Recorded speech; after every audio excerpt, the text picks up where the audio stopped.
Dames en heren, welkom bij de tweede aflevering van USA Sports TV. Mijn naam is Alzahawi en ik ga jullie weer meenemen in de wonderenwereld van de NFL. We gaan weer kijken naar de knotsgekke momenten die we hebben gezien, mooie highlights, mooie plays. Dit weekend was absoluut te gek. We hebben zelfs vechtende coaches gezien, we hebben coaches gezien die geblesseerd raken. Verrassende overwinningen, teams die het beter doen dan verwacht. De Eagles bijvoorbeeld stellen nog steeds teleur. De Green Bay Packers gaan door waar ze gebleven zijn. Maar twee ploegen die verrassen en waar ik zeker met jullie naar wil kijken zijn de San Francisco 49ers en de Detroit Lions. De twee ploegen troffen elkaar dit weekend in Michigan en we gaan kijken naar een paar prachtige momenten uit die wedstrijd. Kijk met me mee. We gaan kijken naar de eerste touchdown pass van de wedstrijd. De pass werd gegooid door deze man hier, Matthew Stafford. Een van de meest getalenteerde quarterbacks in de NFL op dit moment. Niet alleen gezegend met een geweldige arm, maar bovenal gezegend met een enorme berg zelfvertrouwen. En dat is enorm belangrijk voor een NFL quarterback. Het vertrouwen kunnen hebben om de bal te plaatsen in moeilijke situaties, in kleine gaten. En Matthew Stafford heeft het allemaal. We gaan kijken naar de situatie 3e en 10. Dus 10 yards te overbruggen in de red zone van de tegenstander, de 49ers. De bal ligt hier op de 16-yard lijn. En we hebben hier 3 receivers op het veld. Een running back ter protectie en Brandon Pettigrew, de tight end. En de man waar het in dit geval om gaat. We gaan zo zien dat Brandon Pettigrew gaat vertrekken op een pass route. En dat hij gecoverd zal worden door Patrick Willis. Misschien wel de beste verdedigende speler op dit moment in de NFL. Ook een razendsnelle linebacker. We gaan kijken hoe Brandon Pettigrew naast Patrick Willis loopt. Eigenlijk Patrick Willis als een warme deken over zich heen heeft. En hoe Matthew Stafford zoveel zelfvertrouwen heeft in zijn kunde dat hij toch de bal daar gaat plaatsen. Bal komt, Pettigrew vertrekt. Bal komt hier en kijk eens hoe dicht Patrick Willis op Brandon Pettigrew zit. Hij staat er gewoon naast. Er is geen ruimte om deze bal te gooien. Maar dan komt hij, boom! Brandon Pettigrew trekt die bal schitterend binnen.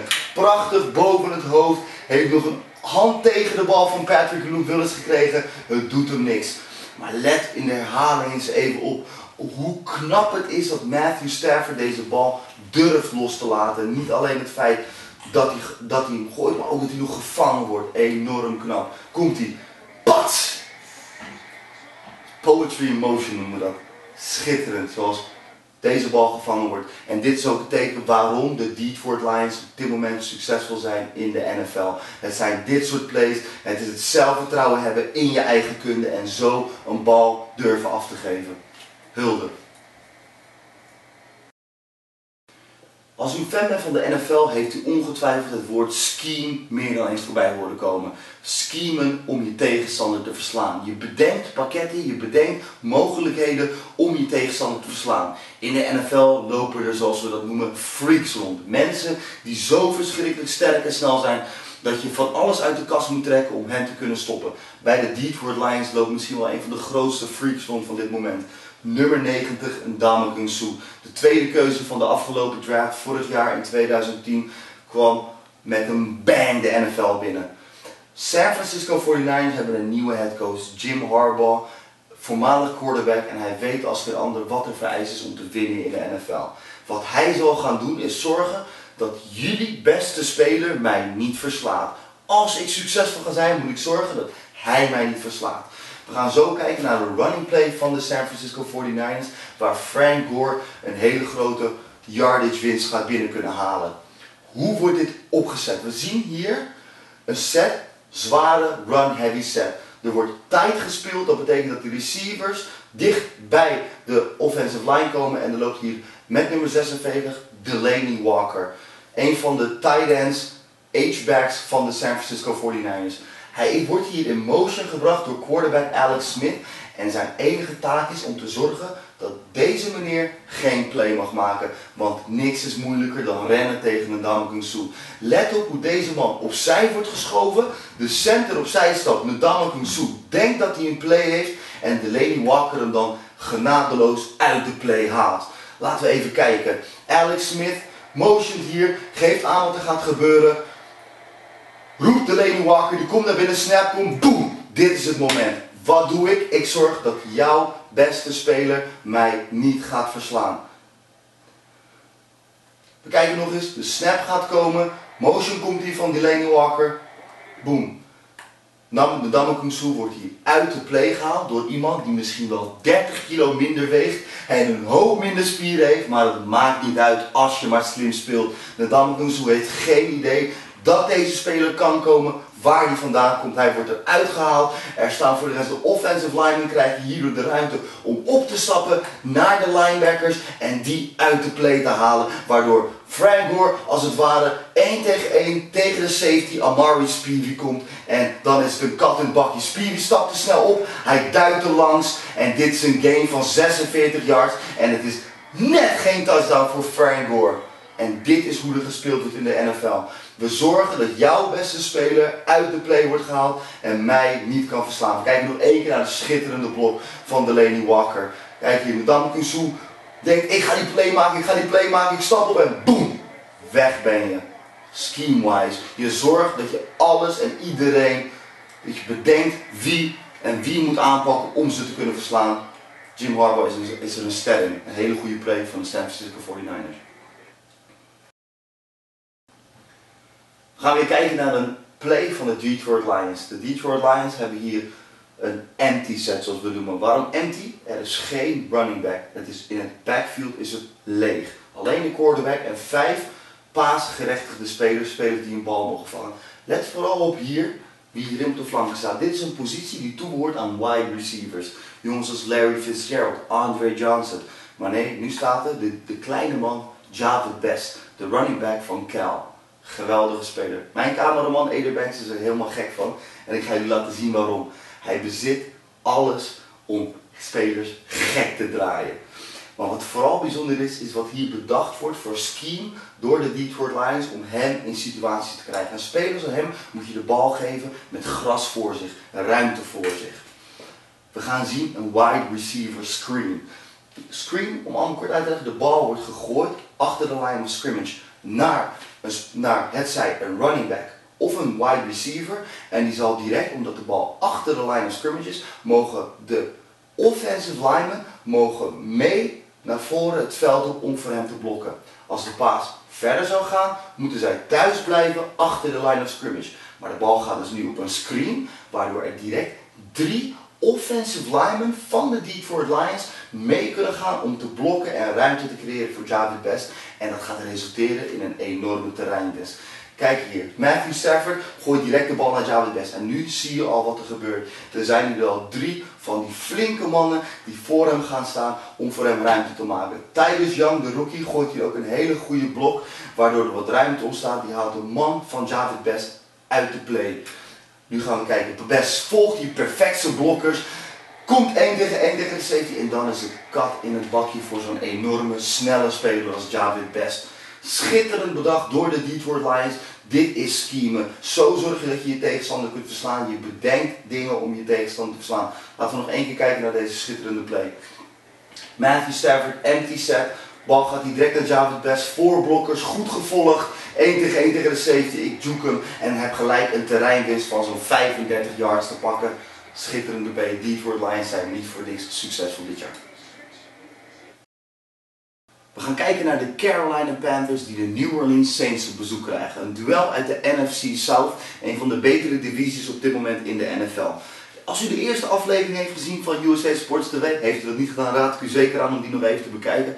Heeft u een uitgebreide analyse kunnen zien van de eerste pick van de 2011 draft, Cam Newton, en hoe geweldig hij op dit moment presteert in de NFL.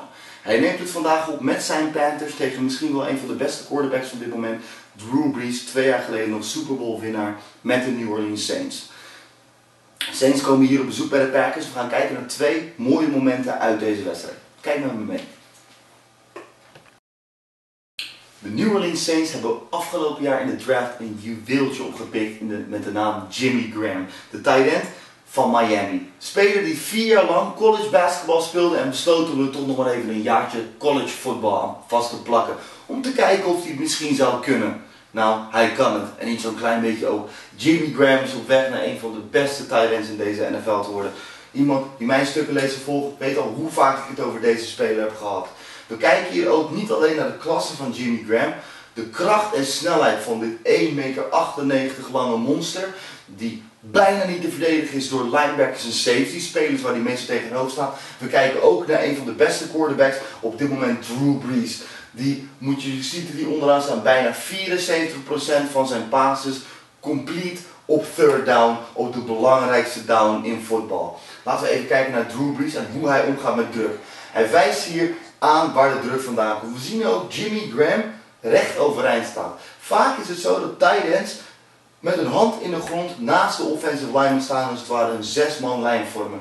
Jimmy Graham is atletisch genoeg om recht overeind te zetten en over het gehele veld te verplaatsen op zoek naar mismatches. De mismatch die nu wordt gecreëerd is die van hem tegen de strong safety. Er is geen mogelijkheid om hem korter te gaan verdedigen en er wordt misbruik van gemaakt door de New Orleans Saints.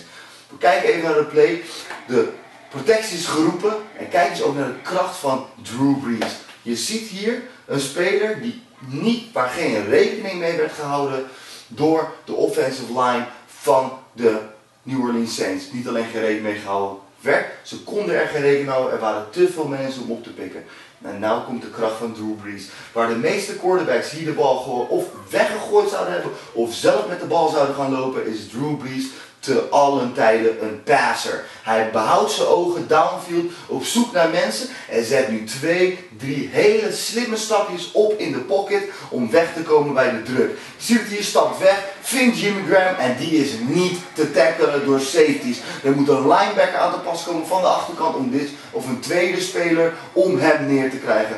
1,98 meter, enorm sterk, snel, bijna niet te verdedigen. Laten we nog één keer kijken naar die play en kijk inderdaad ook even hoe Drew Brees de druk oppikt. Wijst hier aan waar de druk vandaan komt. Offensive line moet het gaan oppakken.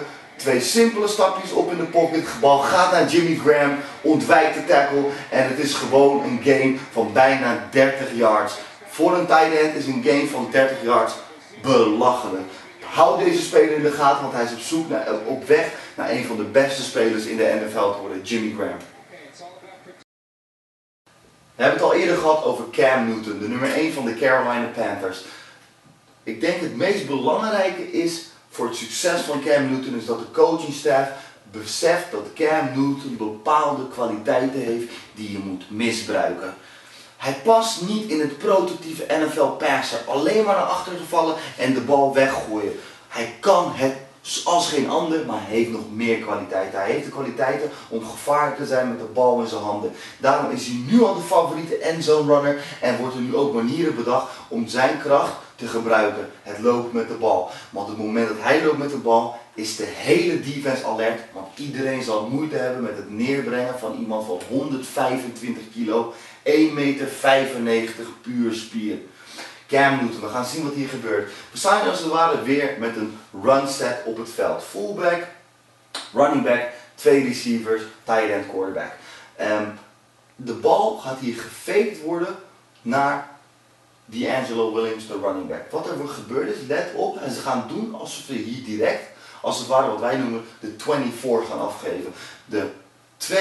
De nummer 2 speler, de running back, zal het 4-gat gaan opzoeken en zal, zoals het lijkt, hier op weg gaan naar een run. Zo wordt de play opgezet, maar kijk wat er gebeurt en hoe slim en geschemed wordt door de Carolina Panthers. Newton zal de handoff gaan faken en draait dan direct weg om zelf de bal te gaan opbrengen. In de NCAA zien we deze play enorm veel. Het wordt de option play genoemd, waarbij de quarterback met de bal zal lopen en de optie heeft om de bal af te gooien naar een running back die met hem meeloopt of kan besluiten om de bal zelf vast te houden en er zelf mee te gaan lopen. Cam Newton zal later in de wedstrijd dat een keer zelf doen, de bal in zijn eigen handen houden en loopt dan ook voor 20 yards. In dit geval op de eigen 31 yard lijn moeten jullie kijken wat Cam Newton besluit te doen, hoe hij de bal gaat pitchen naar D'Angelo Williams. We gaan hier dus zien, de bal wordt gefaked, we faken hier de handoff, komen gelijk terug naar de andere kant. Newton zou hier normaal met de bal gaan lopen en de bal opbrengen. Maar hij ziet hier dat er goed gereageerd wordt door één New Orleans Saints. Houdt zijn ogen in de backfield, boem, balletje gaat naar D'Angelo Williams. Er is niemand meer om D'Angelo Williams te stoppen. En dan komt Jenkins, wil je me stoppen, wil je me stoppen? Get off me! Stiff arm tegen zijn borst. D'Angelo Williams in de open field, 69 yards voor een touchdown. Ik wil jullie nog één keer kijken en laten zien hoe bijzonder het is dat je dit soort plays ziet. Want probeer maar eens te bedenken dat een Peyton Manning, een Drew Brees of een Tom Brady dit zullen doen. Onmogelijk, out of the question. Maar met Cam Newton kan het. Ik fake de option, boom, bal gaat naar D'Angelo Williams. En kijk eens, de hele New Orleans Saints defense wordt te kakken gezet. Komt nog een leuke stiff arm achteraf. Get off me! Touchdown. 69 yards. De Carolina Panthers zijn echt een leuk team en hebben een gouden toekomst voor de boeg. De Houston Texans, tweede en 10, eerste kwart, ongeveer 1,5 minuut is de wedstrijd bezig. En nu al zijn de Houston Texans bezig met hun wil op te leggen aan de Pittsburgh Steelers. Zo'n running scheme, wat is hier bijzonder aan? Waar vaak de offensive linemen een man toegewezen krijgen om te blokken, gaan de Houston Texans uit van een zone scheme. Waar je dus normaal een offensive lineman iedereen één mannetje zou kiezen om te gaan blokken. Ik blok hem, jij blokt hem, jij blokt hem, jij blokt hem en jij gaat omhoog voor een van de linebackers. Kiezen de Houston Texans voor de zone scheme en schuiven als het ware de hele offensive line één kant uit. Je krijgt een samenspel van 5 mensen die allemaal één kant uitrollen en dan komt de kracht van de running back naar voren. Wat heb ik hiervoor nodig? Een running back als Arian Foster of zijn backup Ben Tate, die vorig jaar van de University of Auburn kwam. 2 spelers die bekend staan als one-cut runners. Niet te veel shaken en beken, niet te veel bewegen achter de line of scrimmage. Gewoon op zoek naar een gat, 1 cut maken en hard er doorheen duiken. De zone rushing scheme, daar wordt ook vaak van tevoren niet een gat bepaald. We zoeken naar ruimtes in de verdediging. Kijk hoe de hele offensive line van de Houston Texans naar rechts schuift. En dat Arian Foster gewoon een goed moment zoekt om de cutback lane te pakken. En de first down binnen te halen over de grond. Matt Schaub gaat de bal afgeven, ziet het. De hele lijn schuift hier naar rechts. Iedereen is gewoon bezig met naar rechts schuiven. Er zijn genoeg mensen die, zoals we dat noemen, unaccounted voor zijn. Waar geen rekening mee wordt gehouden. Maar door de scheme gaan we die gewoon verslaan. Want ik glij een hele muurtje naar rechts. Vaster wacht, boom, kat terug. En dan is hij er langs en is daar genoeg ruimte om 9 yards binnen te halen en heel dicht bij de first down in de buurt te komen. Let dus nog één keer op naar hoe de hele offensive line naar rechts schuift in deze zone rushing scheme. En dat Arian Foster is om het goede moment te kiezen om upfield te gaan op zoek naar ruimte. Komt de snap, handoff, hele ruim schijf naar rechts. Boom, cutback lane wordt hier gecreëerd. Schitterend zoals dit gebruikt wordt. Je moet hier wel echt sterke offensive linemen voor hebben. Je moet spelers als een Eric Winston, de right tackle, hebben van de Houston Texans om dit te kunnen uitvoeren. En natuurlijk 2 enorm goede running backs. Je ziet het hier nog eens deze keer. Iedereen gaat naar rechts en boom, er wordt ruimte gekeerd. En de cutback lane komt hier voor een speler als Arian Foster. Schitterend uitgevoerd en het bewijs waarom de Houston Texans een van de sterkste running games hebben in de NFL op dit moment. De Houston Texans running game. We hebben er net naar gekeken en hoe sterk die is. Maar nu wil ik je laten zien wat het hebben van een sterke running game voor je kan doen. Er staat hier een van de meest ervaren defenses uit de recente historie tegen de Houston Texans. Ze hebben alles gezien, weten wat er kan gebeuren op een NFL-veld, maar zijn zelfs niet voorbereid op deze sterke running game. De Houston Texans begonnen ergens op hun eigen 10-yard-lijn, zijn 90 yard het hele veld overgegaan, grotendeels hangende op deze man Arian Foster met de bal in zijn handen. We zijn nu op de 1-yard-lijn. Kijk eens hoeveel mensen we hier in deze loopgraven hebben. In de trenches, de grote jongens. Hier gaat het om. Hier winnen we wedstrijden mee. Iedereen denkt de bal gaat hier sowieso gelopen worden. Moet wel. Ze zijn zo goed in het lopen. Ze hoeven nog maar 1 yard. Ze gaan zeker lopen. Ze gaan zeker lopen. Iedereen denkt dat de bal gaat hier gelopen worden. Wat doet Matt Schaub? Matt Schaub faked hier de handoff. Poep, alsof hij de bal gaat faken. En je ziet hier ook de hele congestion, wil ik het bijna noemen. Iedereen zit hier op één hoopje bij elkaar, want deze man heeft natuurlijk de bal. Toch? Nee hoor, de bal is hier, bij Matt Schaub.